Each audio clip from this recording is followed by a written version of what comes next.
Well, hello and welcome to Grandpa's Ghost Stories. This was one of my favorite books growing up because of the illustrations. The book is written by James Flora and the illustrations are done by him as well. And these are perfect for this time of the year because it's getting dark and cold and things go bump in the night. And I just thought it would be a nice fun activity for us to do this time of the year. These illustrations are so unique. What he does is he only uses black and white ink, which we're going to use our Sharpie, okay? And he uses blue to set the tone. Of course, the tone of this book is, look at this, the tone of this book is scary ghost stories. So he uses a lot of dark images here with the black. Detail the little boy's stripes in his pants. So what we're going to focus on today are these little creatures, little spiders. And we're going to focus on detail because there's a lot of detail in these little spiders, okay? And here they are. And what you're going to do today is you are going to create a spider hanging from a spider web. And I thought that these would be pretty cool for you to use as inspiration, okay? So I'm going to set this aside over here, okay? And this is how we're going to complete this project. This project's fun. So what you're gonna do is you're gonna make your spider web. You're gonna make, now you can use your pencil because you're going to be using white crayon and resisting with paint, but you want this to be very light, but for camera purposes, I'm making it dark. You can even, after you draw this out, you can erase it. You know how you can still see lines after you erase? I think that's a really good technique. Be careful, be detailed, take the time to do that, and your piece will look good in the beginning, okay? I mean, your piece will be look good at the end. So here's my focal point of my spider web, and spider webs come out. I'm going to draw a few rectangle shapes. Now, the more that you have, the more detailed your piece will look, and you don't want them all to be the same size. So my spider's going to hang from here, okay? And then, more detail, the more lines that I have, the more detailed my piece will be. So the more lines that I put in here on these spots, and they're all going to go different ways. I'm going to turn my paper around so that it looks like a spider web. See what I'm doing? Okay?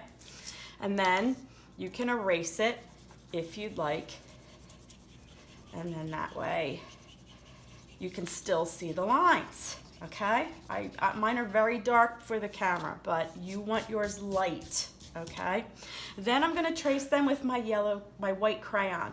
You might want to do this like in the light. Go find a place in the room where you can see the white on the paper. I know that's kind of weird, but a reflection. So I'm going to make all my little lines. They're all going to come out. All right. The more details I have, the more interesting my piece will be at the end. Okay. So you're going to continue doing this, making your web go different ways. It already looks cool. All right. And as I'm doing this, I want to go back to Grandpa's Ghost Stories. These little spiders gave me the inspiration to make this project with you because I think they're so cool. And it gives you, as an artist, the opportunity to be unique and, you know, find this within you. So I'm going to just look at these for inspiration. Look at how different. This one's an owl. This one has horns. This one's a fish. Look at this guy. So you can make your guy any way you want. And the great thing about being an artist is that it doesn't have to be perfect. The lines don't have to be perfect. I'm going to do this now so that I save some time. Okay?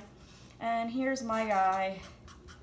And then I'm going to give him knobby,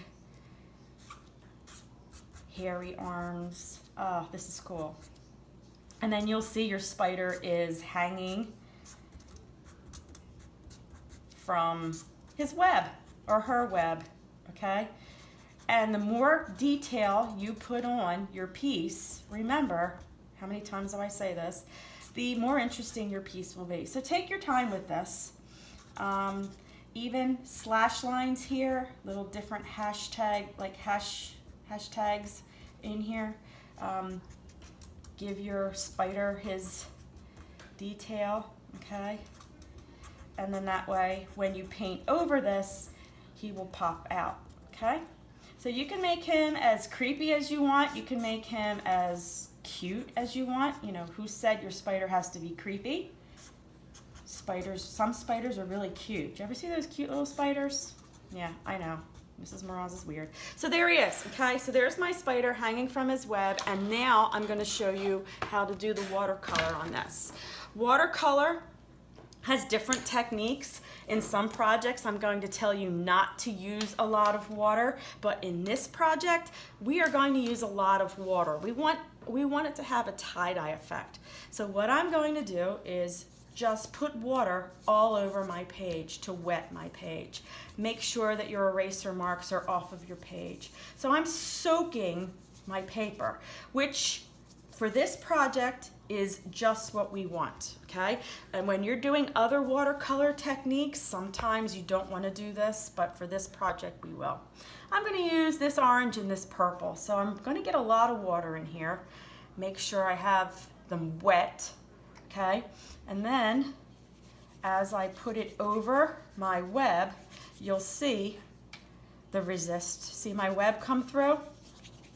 Okay? And then wet, get that orange out. You want to be careful when you're blending colors in here that they don't get muddy.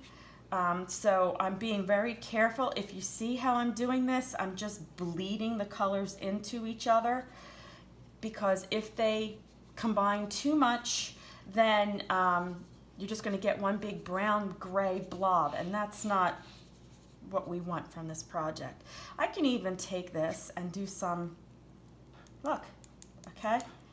And then that way those purple will blend into the orange a little bit, okay? And look, it gives it a different effect.